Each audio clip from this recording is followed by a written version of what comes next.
पुरी ही वाणी. समाजामध्ये काही मंडळी अशी होऊन गेली की त्यांचं बोलत असताना ही वाणी सुद्धा खुंटते, शब्दांची माळा विखरून जाते, बोलायला शब्द सापडत नाही, काय काय बोलावं. आणि संत बहिणाबाईंनी या भागवत धर्माची उभारणी कशी झाली हे सांगत असताना पहिला जर कुठला विचार आमच्या समोर उद्धृत केला असेल तर तो हा की संत कृपा झाली इमारत फळा आली. की खऱ्या अर्थानं आमच्यावर संत कृपा झाली आणि ज्ञानाची दारं आमच्यासाठी खुली झाली. कीर्तन मंडपामध्ये मांडीला मांडी लावून 18 पगड जातीला सगळ्यांना एकत्र बसून कीर्तन ऐकण्याचा अधिकार मिळाला, गीता वाचण्याचा अधिकार मिळाला, ज्ञानेश्वरी वाचण्याचा अधिकार मिळाला. हा, आता त्याचा फायदा आम्ही कितपत करून घेतला तो तुमचा विषय. पण ज्ञानाची दारं सर्वसामान्यांसाठी खुली झाली आणि संत कृपा झाली इमारत फळा आली. पण आताच्या अत्याधुनिक जगतामध्ये संत कृपेचा जर कुठला अर्थ तुम्हाला आज एक या व्यासपीठावरून श्रोता म्हणून ऐकायचा असेल आणि एक वक्ता म्हणून संत साहित्याचा अभ्यासक म्हणून मला सांगायचा असेल तर तो हा: डाव्या बाजूला बसलेला महिला वर्ग आणि उजव्या बाजूला बसलेला पुरुष वर्ग गांभीर्यानं ऐका. आपल्या अंतःकरणामध्ये असणारी परस्परांप्रती ईर्ष्या, आपल्या मनामध्ये दाबून ठेवलेला मत्सर आणि ज्यांना आम्ही आपलं म्हणतो त्या आपल्याच लोकांप्रती मनात दाबून ठेवलेली घृणा ज्या दिवशी आम्हाला व्यवस्थितपणे काढून बाहेर फेकता येईल त्या दिवशी म्हणायचं आमच्यावर संत कृपा झाली, अन्यथा नाही.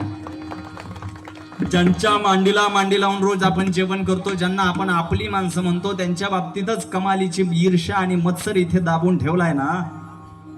ती ईर्ष्या आणि तो मत्सर ज्या दिवशी काढून बाहेर फेकता येईल त्या दिवशी आमच्यावर संत कृपा झाली. संत बहिणाबाईंनी बघितलं की गेले अनेक शतकं हा महाराष्ट्र, ही माती, ही संतांची भूमी मोठ्या प्रमाणामध्ये परिवर्तनाच्या प्रतीक्षेत होती. आणि परिवर्तन झालं, ज्ञानाची दारं आमच्यासाठी खुली करण्यात आली. आणि ती ज्ञानाची दारं खुली झाल्यानंतर संत बहिणाबाईंनी मोठ्या अभिनिवेशानं कौतुकानं सांगितलं की संत कृपा झाली इमारत फळा. इथे बसलेल्या सगळ्या जाणकार आणि सुज्ञ श्रोत्यांना माझा प्रश्न असा आहे, साहेब, कुठलीही इमारत बांधायची झाली, कुठल्याही गोष्टीचं बांधकाम करायचं झालं, सगळ्यात अगोदर कुठली गोष्ट करावी लागते? तुमच्या पाया पडतो, लवकर बोला. तुम्ही घरही बांधायला काढल्यानंतर सगळ्यात अगोदर कुठल्या गोष्टीचा विचार केला जातो? मी फार सामान्य पातळीवर तुम्हाला समजेल असं आज बोलतो.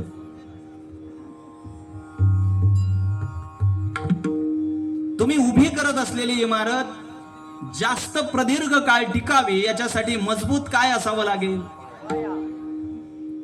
आणि मग जेव्हा भागवत धर्माची इमारत उभी राहणार होती तेव्हा या भागवत धर्माच्या ह्या इमारतीचा पाया कोणी रचला हा प्रश्न फार महत्वाचा होता. ही भूमिका कोणी निभावली हा प्रश्न फार महत्वाचा होता. आणि या गोष्टीचं उत्तर संत बहिणाबाईंनी अभंगाच्या 2ऱ्या चरणामध्ये आमच्या समोर ठेवलं. ज्ञानदेवे रचला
रचना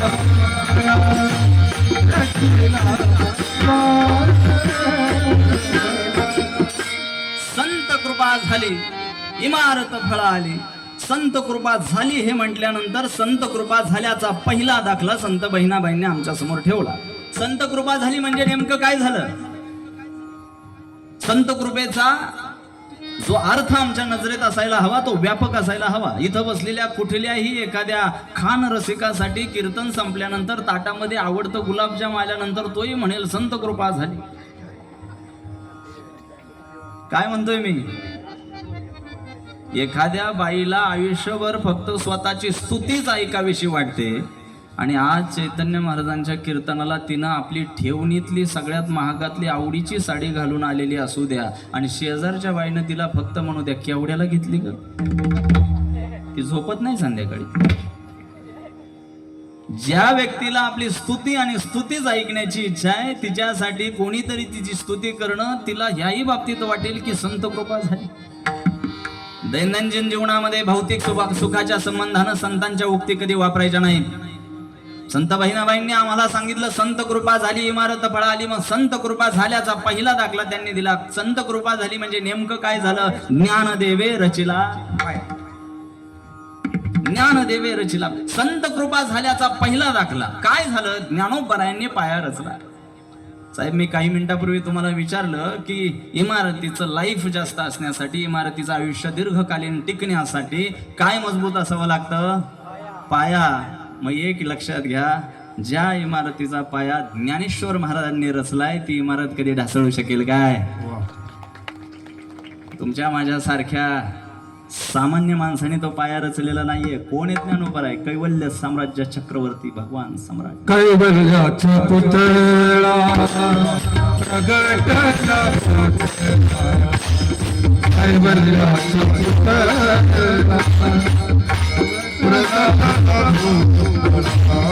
कैवल्याचा पुतळा प्रगटला, कैवल्याचा पुतळा चैतन्याचा दिवाळा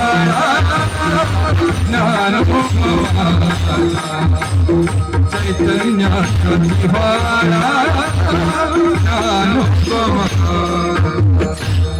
चैतन्याचा दिवाळा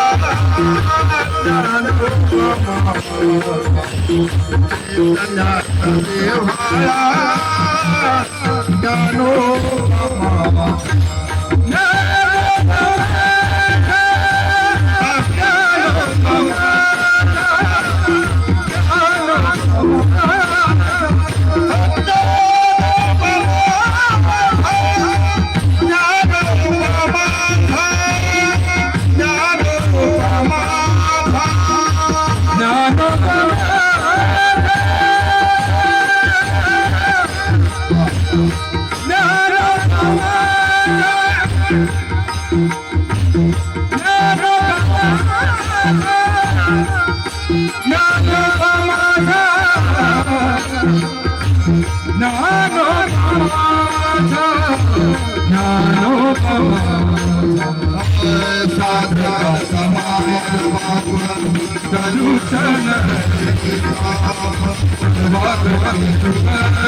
साधकांचा माय बाप दरुषणे हरे ताप सर्वाभूती सुखरूप ज्ञानोबा माझा.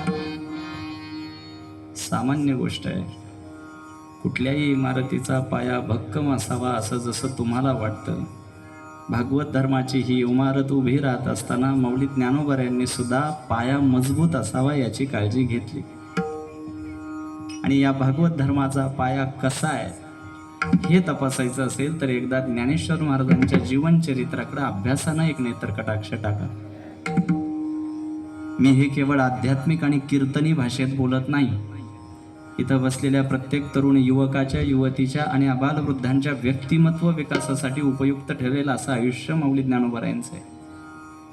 दुर्दैवानं आम्हाला त्याची किंमत कळाली नाही.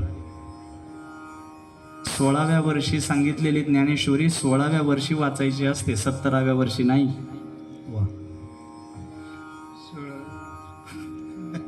पण ह्या महाभागांनी एकच कित्ता असा गिरवला की परमार्थ कधी करायचा. मी माझा व्यक्तिशा विचार तुमच्यावर लादत नाही. एक नजर टाका श्रोत्यांमध्ये, तुम्ही कुठल्या वयातली जास्त दिसतायत तुम्हाला बघा. माऊली फिरवा बरं एक नजर, कुठल्या वयातली जास्त आहेत. म्हणजे जी गाडी आता कुठल्याच गॅरेजला घेणार नाही, गुडघे दुखायला लागले, ऐकू कमी झालंय.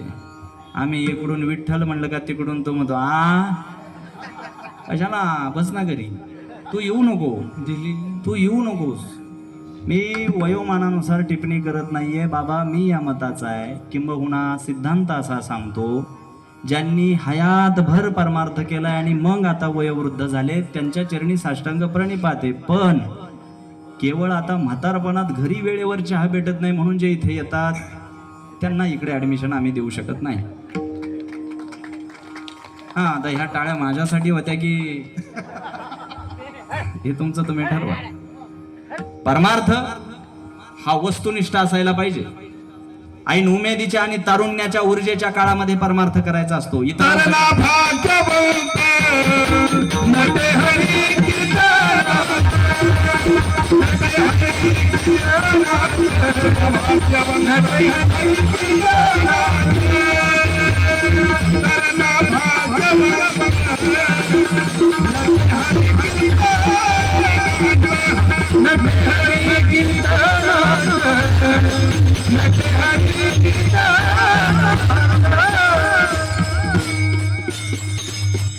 चुकीचं प्रमाण गाताय तुम्ही महाराज. ते तरणा भाग्यवंत नाहीये, म्हातारा भाग्यवंत आहे.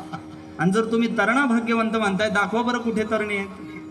किंबहुना आता सुदैवानं मला जो ऑडियन्स महाराष्ट्रामध्ये मिळालाय तो सगळा युवा वर्ग मिळालाय. मी त्या बाबतीत भाग्यवान आहे. पण महाराष्ट्रभरामध्ये कुठेही कीर्तनाचं व्यासपीठ उभं राहिलं तर तुम्ही जाऊन एक नजर टाकत जा, कधीही पाहत जा. सगळी किती 40च्या 50च्या 40 तरी मी फार अलीकडचं बोललोय.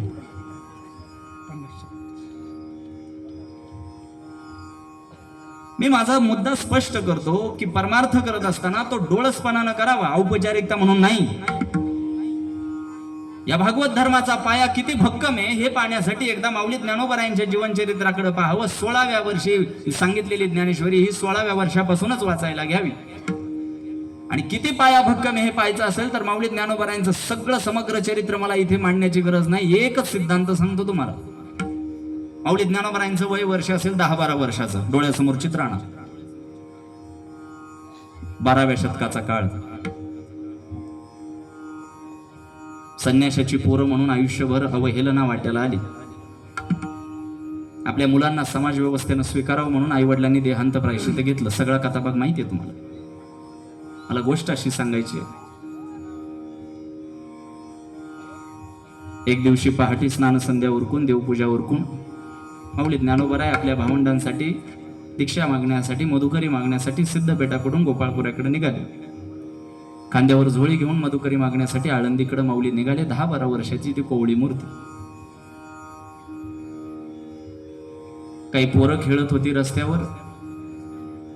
त्यांनी पटापट दारं खिडक्या आदळली, बंद केली.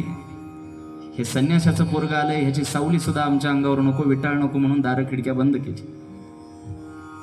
आज ज्या माऊली ज्ञानोबरायांच्या समाधीवर आळंदीमध्ये दया दुधाचे अभिषेक होतात त्या माऊलींना एकेकाळी बघून दारं बंद करण्यात आली. सिद्धांत अधोरेखित करा. दोष त्यांचा नाहीये. ज्याला कावीळ झालीये त्याला जग कसं दिसणार आहे. बरं, दारं खिडक्या आदळण्यापुरतं मर्यादित नाही राहिलं. काही समाजकंटकांनी माऊलींच्या अंगावर माती फेकली. द्या मला इथं बसलेल्या प्रत्येक व्यक्तीनं उत्तर की अंगावर माती फेकल्यानंतर तुम्ही काय कराल. स्वतः उत्तर द्या ना. माऊलींचं सांगतो मी, तुम्ही तुमचं उत्तर द्या. इथून घरी जात असताना जो चांगला कपडा तुम्ही परिधान करून आलेले आहात, एखाद्याच्या गाडीमुळे तुमच्या अंगावर माती उडाली, मी आता फेकली नाही म्हणत, उडाली, उडाली. एखाद्याच्या गाडीमुळे तुमच्या अंगावर माती उडाली, नव्या कोऱ्या साडीवर माती उडाली, काय छान छान अभंग येतील तोंडातून? नाही. तुम्ही तर हसून संमती दिली माझ्या सिद्धांत. नाही येणार अभंग, मग काय येणार? ओव्या.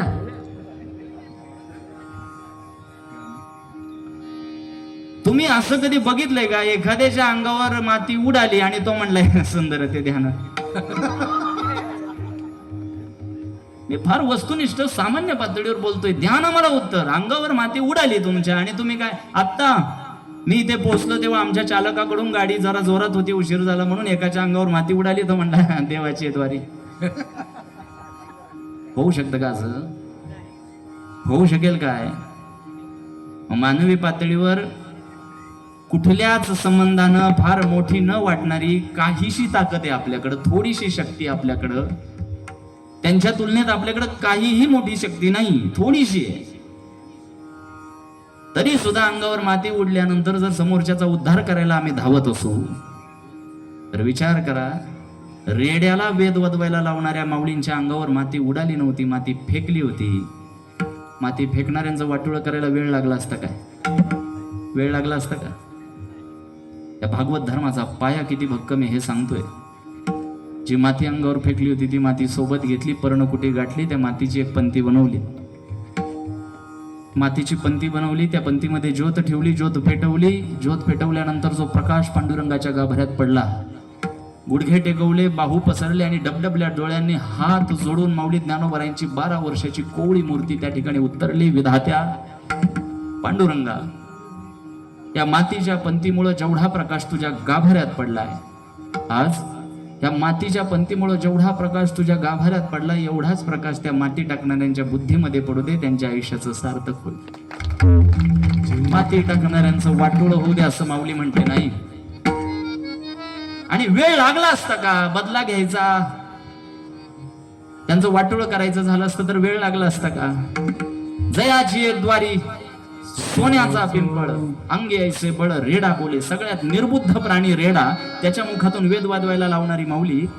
माती टाकणाऱ्यांचं वाटोळ करायला वेळ लागला असता का? नाही. पाया रचायचा होता ना. जबाबदारी मोठी होती, जबाबदारी मोठी होती. माऊली ज्ञानोबरायांचं वेळ मिळाला कधी तर पसायदान वाचून बघा. पूर्ण ज्ञानेश्वरी तर वाचालच, अगोदर पसायदान वाचा. आता विश्वात्मके देवे येणे वाग्यज्ञ तोषावे, तोषोनी मज द्यावे. गीतेचं निरूपण करण्याचा हा जो वाग्यज्ञ मी पूर्ण केलेला आहे, या वाग्यज्ञाने तुम्ही तोषावं आणि मला एक प्रसाद द्यावा. देवाकडे माऊली ज्ञानोबा आहे प्रसाद मागतायत. काय प्रसाद मागितला? पुणे बेंगलोर हायवेला 100 एकर नाही मागितली, तुटपुंजा मागण्या नव्हत्या, भौतिक मागण्या नव्हत्या. मागणी काय मागितली? जे खळांची व्यंकटी सांडो. खळ म्हणजे वाईट प्रवृत्तीचे लोक, ज्यांचा खळपणा वाढलाय, दुष्टपणा वाढलाय, त्यांचं वाटोळं होते. नाही, तया सत्कर्मी रती वाढो. त्यांचं मन सत्कर्मात रत होते. पाया रचायचा होता ना. आणि म्हणून इथं बसलेल्या श्रोत्यांना सुद्धा आज सांगतो, आपली लढाई रोगाशी आहे, रोग्याशी नाही. कळते का मराठी भाषा? आपली लढाई रोगाशी आहे, रोग्याशी नाही. एखाद्याला कीर्तनाला जायला आवडत नाही, ठीक आहे, आजारी आहे बिचारा. एखाद्याला भजन सुरू असताना टाळी वाजवाविषयी वाटत नाही, ठीक आहे, आजारी आहे बिचारा. त्याला फक्त म्हणायचं गेट वेल सून.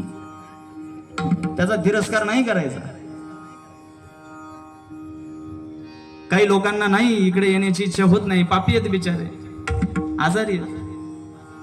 इथे येण्यासाठी सुद्धा तितकी गुणवत्ता असावी लागते, पात्रता असावी लागते, भाग्य असावं लागतं या कीर्तन मंडपात येऊन बसण्यासाठी. उद्या तुम्ही एखाद्याला विचारा शेजारच्याला, चैतन्य महाराजांचं कीर्तन होतं, तुला ठाऊक होतं, मग तू आला नाही, संत साहित्याचे विचार ऐकायला भेटले असते. तो म्हणतो मला वेळ नव्हता. वेळ नव्हता असं नाही, तू त्या लायकीचा नाहीस. इथं येण्यासाठी पात्रता लागते, गुणवत्ता लागते, भाग्य असावं लागतं. बऱ्या वाईटातला फरक करता येण्यासाठी सुद्धा ईश्वराची कृपा लागते. मला सांगायचंय काय, जे खळांची व्यंकटी सांडो तया सत्कर्मी रती वाढो, अशा पद्धतीचा सिद्धांत देणाऱ्या हे विश्वची माझे घर ऐसी मती जयाची थीर, इतका व्यापक विचार मांडणाऱ्या ज्ञानोबरायांनी या भागवत धर्माचा पाया रचलाय आणि या भागवत धर्माचा पाया कधीही कमकुवत होऊ शकत. मग या पुन्हा आजच्या अभंगाकडं रेवण सिद्ध देवाच्या जन्मकाळाच्या निमित्तानं या पवित्र पर्व काळामध्ये संत बहिणाबाईंच्या संत कृपा झाली इमारत फळा आली ज्ञानदेवे रचिला पाया उभारिले देवालया या अभंगावर विचार करत असताना पुढचा विचार असा आहे की पाया झाला आता आता आता आवार, ज्याला आम्ही आताच्या भाषेत लिव्हिंग स्पेस म्हणतो, विस्तार म्हणतो. पाया झाल्यानंतर तो पुढचा विस्तार कोणी केला? अभंगाच्या तिसऱ्या चरणामध्ये बहिणाबाईंनी आम्हाला नामतयाचा किंकर नामतयाचा किंकर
ज्या महाराष्ट्राच्या मातीमध्ये आमचा जन्म झालाय,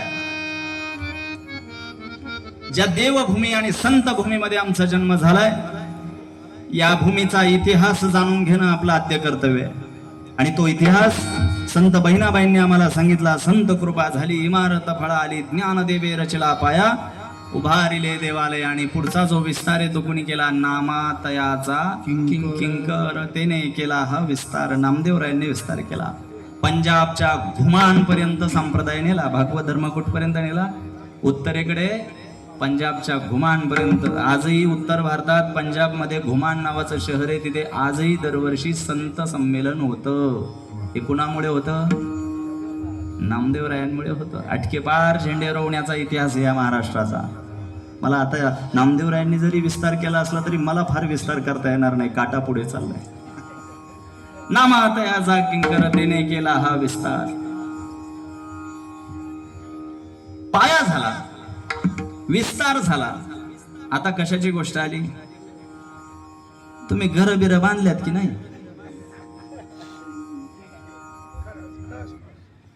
पाया झाला, पाया झाला, पाया झाल्यानंतर विस्तार झाला. मग काय? स्टील. तुमच्या घराला खांबच नाही का? लगेच कळसाकडे चालले. सेंटरिंग कळसाकडे चाललेत म्हणजे भुका लागल्यात. माझ्या उशिरा लक्षात आलं ते बाबासारखे कळस कळस का म्हणतात. तुम्ही खांब उभे नाही करणार का इमारत बांधताना? पिलर विसरले की काय? पाया माऊलींनी रचला, विस्तार नामदेव महाराजांनी केला. आता या भागवत धर्माच्या मंदिराला, या इमारतीला खांब कोणी दिला? जनार्दन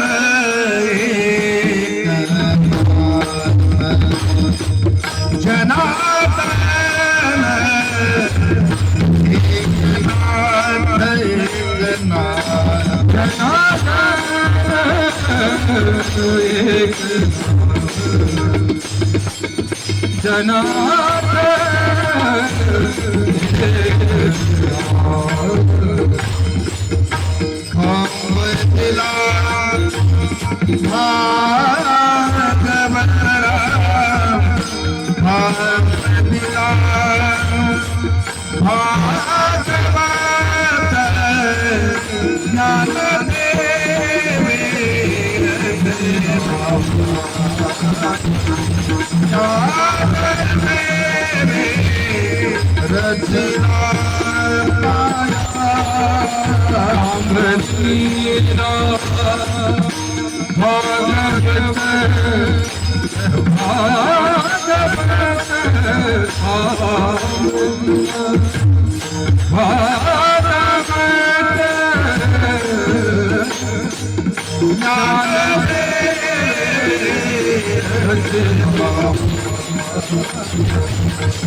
जनार्दन एकनाथ खांब दिला भागवत. माऊली जेवढ्या गोष्टी पायावर अवलंबून असतात त्याच्यापेक्षाही जास्त पटीनं गोष्टी त्या खांबावर अवलंबून असतात. आणि खांब किती मजबूत आहे हे पाहायचं असेल तर नाथ बाबांकडे बघा. पैठणच्या यवनांगावरी थुंकला प्रसाद देवणी मुक्त केला. नाथ बाबांना शांतीब्रह्म म्हटलं जातं. काय म्हटलं जातं? गंगेवर स्नानाला गेले. एक यवन तिथं उभा होता. त्यानं विचार केला, या महाराजांना लय शांतीब्रह्म शांतीब्रह्म म्हणतात, यांची शांतता आज कशी भंग होत नाही ते मी पाहतो. मग नाथ बाबांना तोंडात येईल तशा शिव्या द्यायला लागला. नाथ बाबा गंगेत गेले, नामस्मरण करत होते, स्नान केलं, उरकलं, निघायला लागले. शिव्या देऊन देऊन या बाबाच्या तोंडातली थुंकी संपली, झापडा दुखायला लागला. तरी नामदेवरायांना काही फरक पडेना. नामदेवराय निघाले स्नान करून, तेव्हा हा पठ्ठ्या स्वतःहून जवळ गेला आणि नाथ बाबांना म्हटला, नाथ बाबा इतका वेळ झाला, मी तुम्हाला हजारो शिव्या दिल्या, एवढ्या मी हजारो शिव्या नाथ बाबा तुम्हाला दिल्या, त्यातली एक तरी मला परत द्या. नाथ बाबांचं उत्तर इथं बसलेल्या प्रत्येक आबाल वृद्धांसाठी महत्वाचे आदर्श होते. नाथ बाबा म्हटले, बाबा तू दिल्या असतील 1000 शिव्या, पण मी घेतलीच नाही तर देऊ कुठून? अहो घ्यायचं काय आणि सोडायचं काय हे तुमच्या हातात आहे ना. आणि हा खांब आहे आमच्या भागवत धर्माचा, इतका मजबूत, इतका स्थिर. गंगेमध्ये स्नानाला गेले, एक विंचू बुडताना बघितला नाथ बाबांनी. मग संतांचा स्वभाव आहे वाचवण्याचा. हात घातला आणि त्या विंचवाला वर काढलं. विंचू त्यांच्या तळहातावर बसला आणि पाण्यातून बाहेर आला. संकटातून बाहेर आल्यानंतर डसण्याची प्रवृत्ती प्रत्येक जीवाची आहे. मग तो विंचू असो नाही तर माणूस असो. पाण्यातून बाहेर काढला विंचवाला आणि आता आपण सुरक्षित आहोत, पाण्याच्या बाहेर आलोत असं समजल्यानंतर विंचवाने आपला कार्यक्रम दाखवला. काय केलं? रामकृष्णारी म्हणला, काही विंचू समाजातले वरवर तोंडाने रामकृष्णारी म्हणतात. आता मी त्याचा विस्तार करत नाही. त्याने डंख मारला आणि डंख मारल्या मारल्या नामदेवरायांच्या हाताला झटका बसला. असा हात झटकला, ते परत पाण्यात पडलं. आता ते परत बुडायला लागला. नाथ बाबांचा वाचवण्याचा स्वभाव. परत हात घातला, परत बाहेर काढला, परत चावला, परत पडला, परत हात घातला, परत काढला. 1:15 वाजत आले तरी चालूच होत.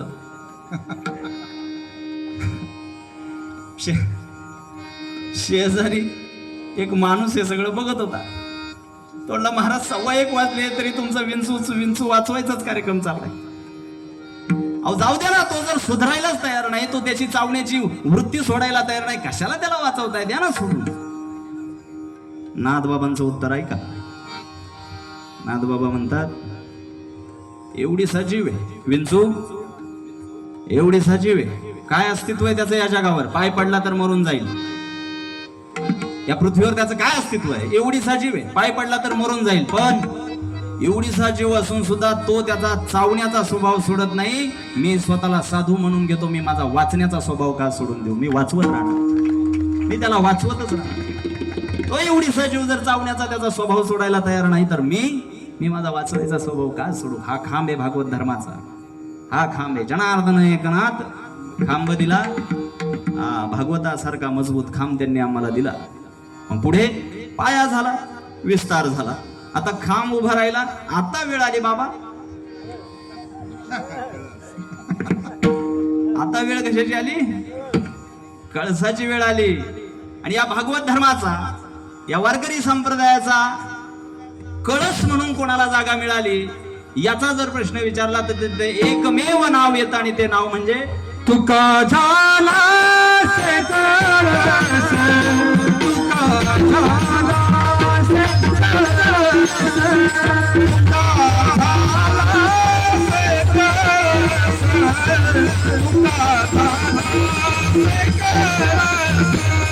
तुका झाला से कळस, तुका झाला से कळस, तुका झाला से कळस, तुका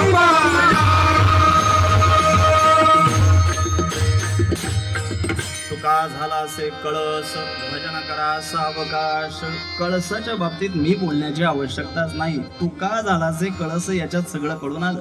या भागवत धर्माचा कळस हा दैदिप्यमान असावा, चमकणारा असावा, तेजस्वी असावा आणि सूर्याच्या तेजाला इलाजवेल असं तेज ज्यांच्याकडे आहे ते तुकोबरा या भागवत धर्माचा कळस झाले. तुका झाला असे तुकोबरा यांच्या बाबतीत बोलण्यासाठी इतकं आहे की दुपारचे 4:30 वाजतील आणि म्हणून थोडंसं मला आवर्त घ्यावं लागेल. माझा जन्म हा देहूच्या पंचक्रोशीतला आहे. तुकोबरायांचा भामचंद्र डोंगराच्या मातीचा मी वारसदार असल्या कारणानं तुकोबरायांच्या बाबतीत मी बोलायला लागलो की मला आवर्ता घेता येत नाही. त्याच्यामुळे आपण थोडंसं अलीकडंच थांबूया.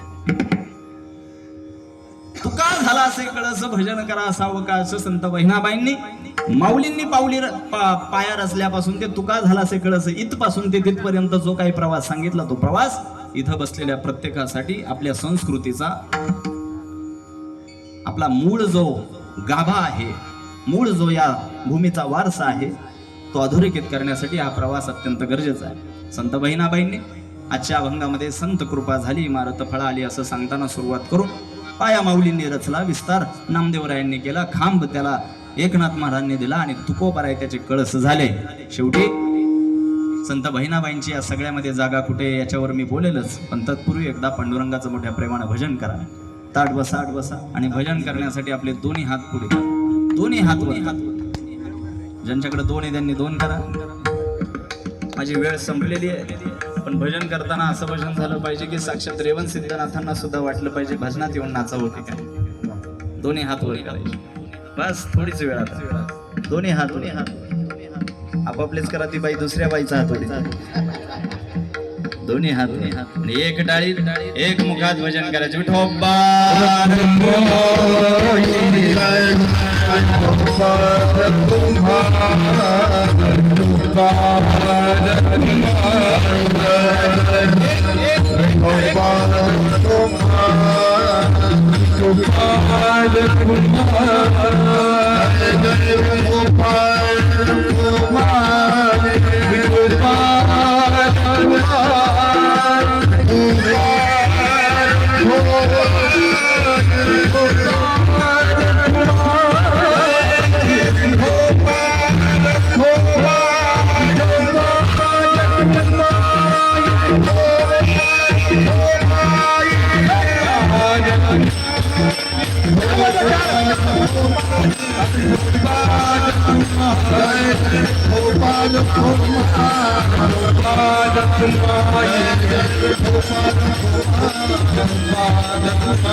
हात खाली करायला सांगितलं का मी?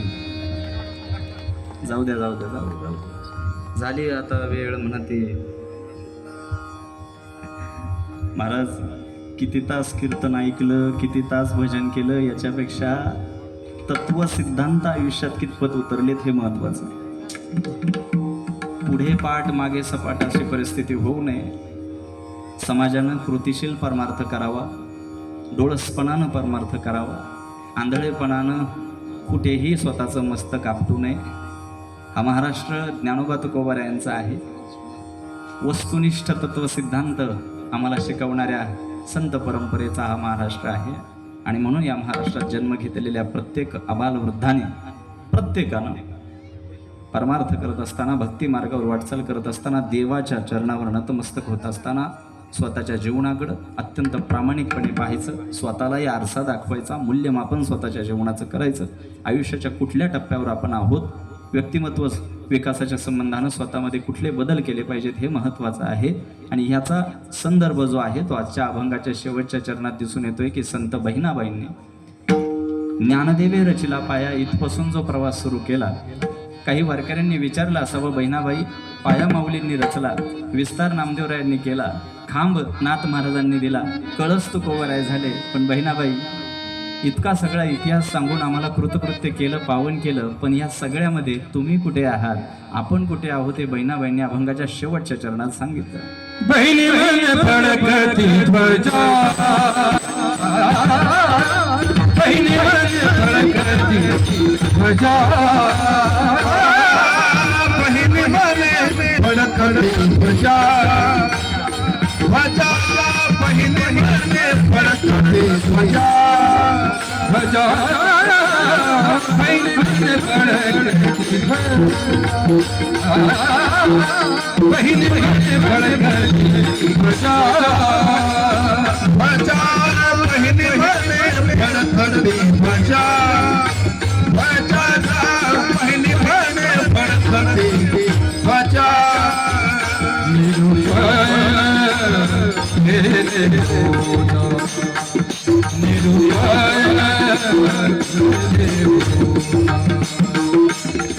निरूपण केले वजा, ज्ञानदेवे रचिला पाया, ज्ञानदेवे रचिला पाया, निरूपण केले बोधा, निरूपण केले बोधा, निरूपण केले बोधा, ज्ञानदेवे रचिला पाया, ज्ञानदेवे रचिला, ज्ञानदेवे रचिला, ज्ञानदेवे रचिला. बहिणी फडकते ध्वजा, निरूपण केले ओझा. संत बहिणाबाईंनी स्वतःला जी जागा घेतली आहे ती कुठे घेतली आहे? ध्वजावर घेतलेली आहे. मोठी माणसं स्वतःला कायम न्यूनपणा घेत असतात.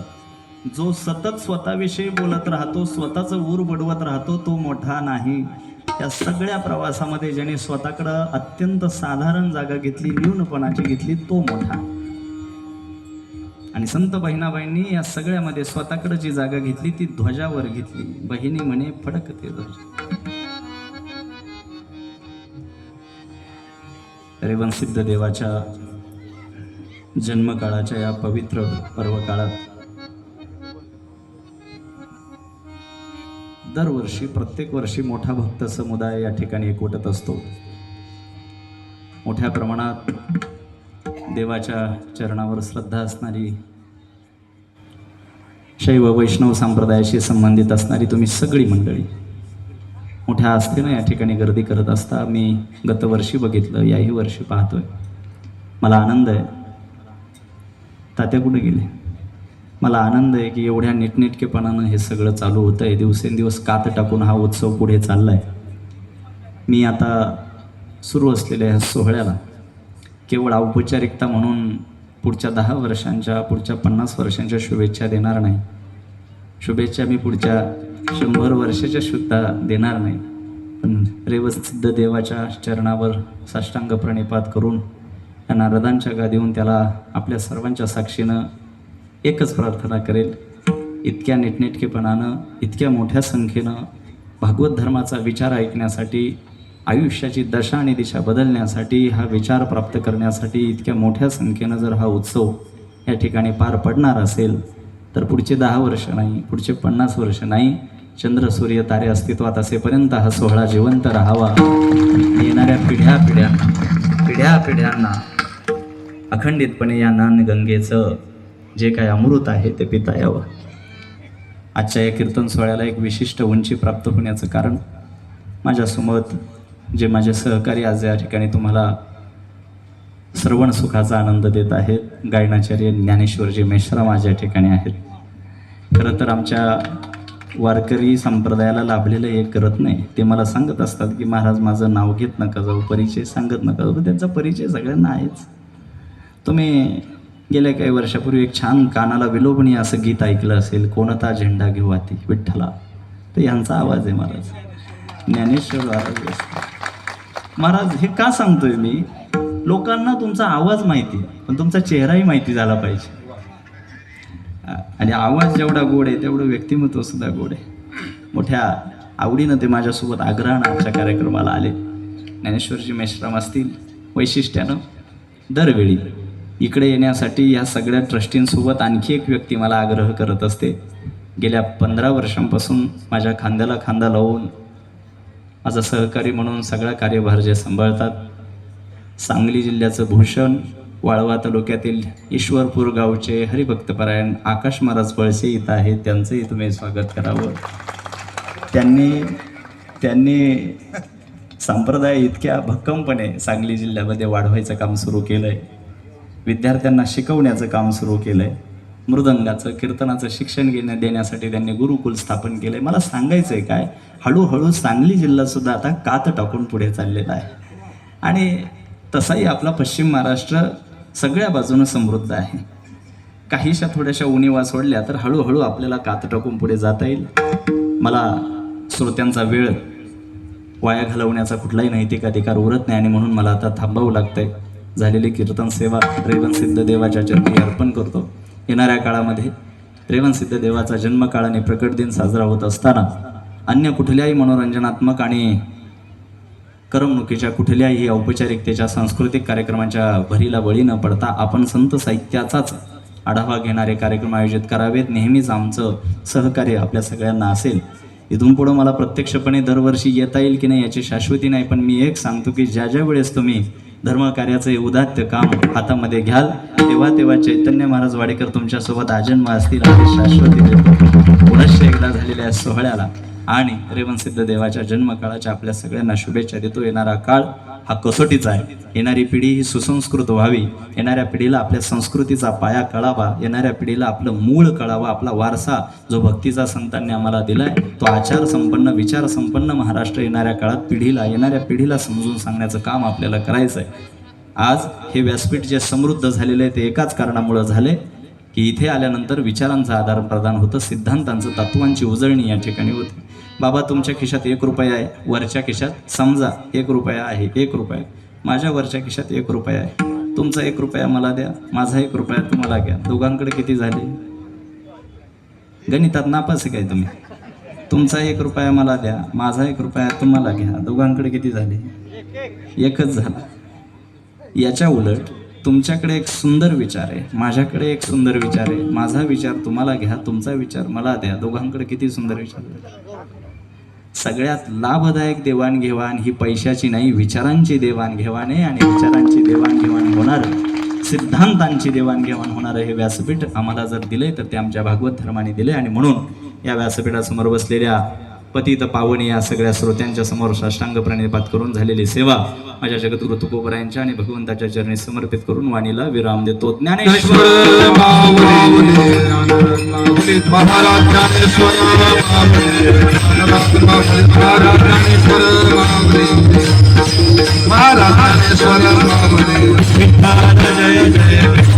जय जय विठ्ठल जय जय विठ्ठल.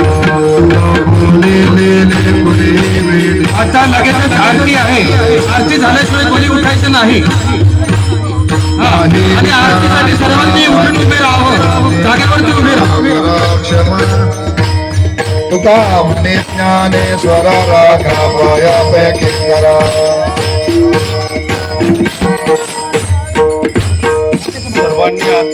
ज्ञानदेव तुकाराम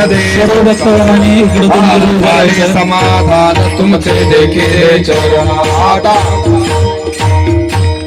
सांबपणे येथे सापडले केने आता उठावेसे सांब सदा शिव सांब सदा शिव सांब सदा शिव. सर्वांनी टाळ्या वाजवायचं. सांब सदा शिव सांब सदा शिव सदा शिव सांब सदा शिव. शिव शिव शिव शिव शिवाय नमः. शिव शिव शिव शिवाय नमः. शिवाय नमः. ओम शिवाय नमः. सांब सदा शिव सांब सदा शिव सांब सदा शिव सांब सदा शिव. लंबोदर गण